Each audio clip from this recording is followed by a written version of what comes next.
Hi எல்லாரும் வணக்கங்க. Welcome back to sons of Lakshmi. இன்னைக்கு ஒரு இன்ட்ரெஸ்டிங்கான விளாக் தான் உங்களோட ஷேர் பண்ண போகிறேன். கையில் என்ன இருக்குன்னு பார்த்தீங்களா? மாங்காய் இருக்குது. மாங்காய் அப்படின்னு சொன்னாலே அந்த வாயில் எச்சி ஊறும். அதுதான் மாங்காய். அந்த புளிப்பு டேஸ்ட்டுக்கு எதாலேயும் பேலன்ஸ் பண்ண முடியாது. சாப்பிட்டு பார்த்தா அச்சோ அப்படிங்கிற மாதிரி ஒரு டேஸ்ட்டு நம்ம நாட்டில் இருக்கும். மாங்காய் சாப்பிடணும் அப்படின்னா யாருக்கு தான் ஆசை இருக்காது என்னங்க. இந்த மாங்காய் வச்சு மாங்காய் ஊறுகாய் பண்ணலாம். அதே ஸ்வீட் மாங்காவும் பண்ணலாம். அதை எப்படி காரசாரமாகவும் ஒரு வகையில் பண்ணலாம், நல்லா இனிப்பாகவும் ஜாம் மாதிரியும் பண்ணி சாப்பிட்லாம். நான் இப்போ பண்ண போகிறது ஸ்வீட் மாங்காய் தான். வாங்க பார்க்கலாம். மாங்காவை கட் பண்ணால் எனக்கு ஒரு பவுல் கிடைக்குதுங்க. இது ஊறுகாய் மாதிரி கொஞ்சம் சின்ன சின்னதாக நீங்கள் கட் பண்ண வேண்டாம். கொஞ்சம் பெருசாக கட் பண்ணுங்கள். அப்போ தான் இதுக்கு ஸ்வீட் மாங்காய்க்கு நல்லாயிருக்கும்.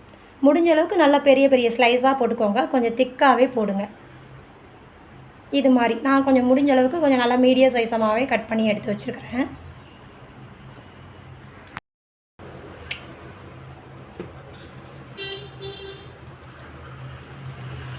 இப்போ ஒரு 2 ஸ்பூன் நான் நல்லெண்ணெய் எடுத்துருக்கேங்க. ஊறுகாய்க்கு எப்போவுமே நல்லெண்ணெய் அப்படிங்கிற இது நல்லாயிருக்கும். கடலெண்ணெய் யூஸ் பண்ணணும்னாலும் யூஸ் பண்ணிக்கலாம். எந்த ஊறுகாய்க்குமே நல்லெண்ணெய் யூஸ் பண்ணுங்கள். அதோடய டேஸ்ட்டு ரொம்பவே நல்லாயிருக்கும். எண்ணெய் 2 ஸ்பூன் கடுகு எடுத்து வச்சுருக்கேன். எண்ணெய் நல்லா சூடானதுக்கப்புறம் போடுங்க. கொஞ்சம் பொரியட்டும். நல்லா வெடிப்பு வரங்காட்டி ஒரு 2 நிமிஷம் வெயிட் பண்ணுங்க.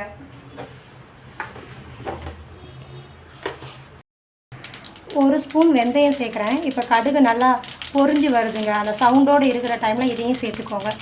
ஏன்னா ஃபஸ்ட்டே நீங்கள் வெந்தயமும் அதுவும் ஒன்றா சேர்த்துட்டா கடுகு வெடிக்க ஒரு 2 மினிட்ஸ் எடுத்துக்கும். அந்த டைமில் இந்த வெந்தயம் கருகிற ஸ்டேஜ் வந்துடும். இப்போ வெந்தயமும் போட்டதுமே சடசடன்னு வெடிக்க ஆரம்பிச்சுட்டு இப்போ ஒரு 1/2 டீஸ்பூன் ஜீரகம் சேர்த்துக்கிறேன்.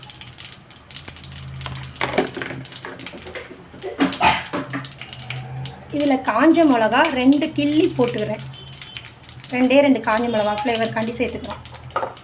ஸ்டார்ட் பண்ணிக்கலாம். தாளிப்புக்கு தேவையான ஐட்டம் எல்லாமே சேர்த்தாச்சுங்க. அடுத்து இந்த மாங்காவை சேர்த்துற வேண்டிய.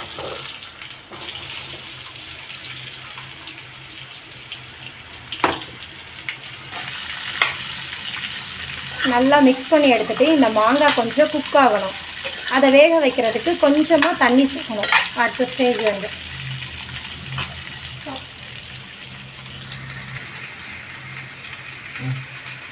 இதில் ஒரு 60 ml கிட்ட தண்ணி சேர்த்துக்கிறேங்க. ஏன்னா இந்த பீஸ் எல்லாமே வேகணும்ல, இந்த மாங்காய் அதுக்காண்டி தண்ணி சேர்த்துக்கிறோம். சேர்த்து வரும்போது நல்லா இந்த மாங்காய் பீஸ் குக்காகி வரும். அதுக்கு தண்ணி கொஞ்சம் வெயிட் பண்ணலாம். தண்ணி சேர்த்த பிறகு கொஞ்சம் வெயிட் பண்ணுங்கள். இந்த மாங்காய் நல்லா குக்காகி வரும். அதுக்கு தண்ணி மூடி போட்டு கொஞ்சம் மூடி வச்சுட்டு வெயிட் பண்ணலாம்.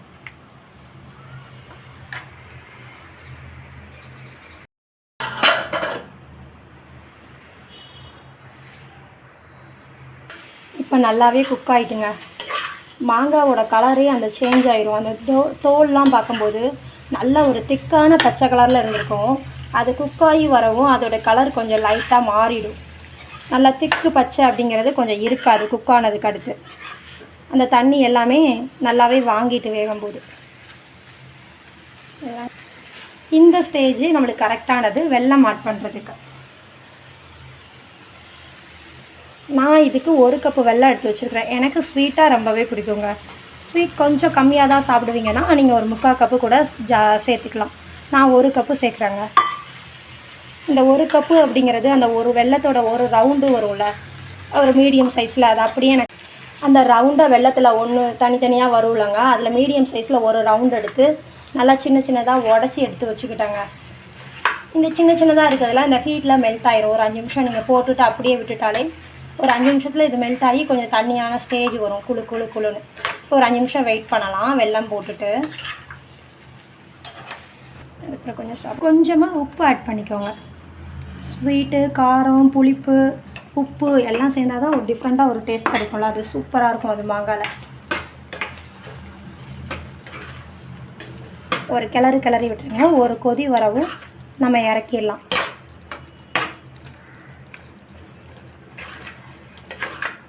பார்க்கவே அழகாக இருக்குது, நல்லா கலர்ஃபுல்லாக. இது கரெக்டான ஸ்டேஜுங்க. எல்லாமே நல்லாவே குக் ஆகிட்டு ஸ்வீட் மேங்கோ ரெடி ஆகிட்டு.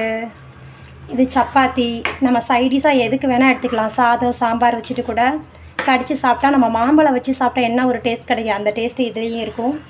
சப்பாத்திக்கு வச்சு சாப்பிடவும் எனக்கு ரொம்ப பிடிக்கும், சூப்பராக இருக்கும். இது சப்பாத்திக்கு எடுத்து தொட்டு வச்சு சாப்பிட்றதுக்கும் நல்லா தொக்கு மாதிரி இருக்குமா, சப்பாத்திக்கும் தொட்டுக்கலாம்.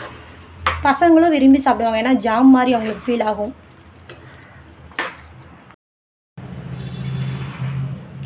ஓகே, ஸ்வீட் மேங்கா ரெடி ஆகிட்டுங்க. Okay, bye bye. நெக்ஸ்ட் வீடியோவில் பார்க்கலாம்.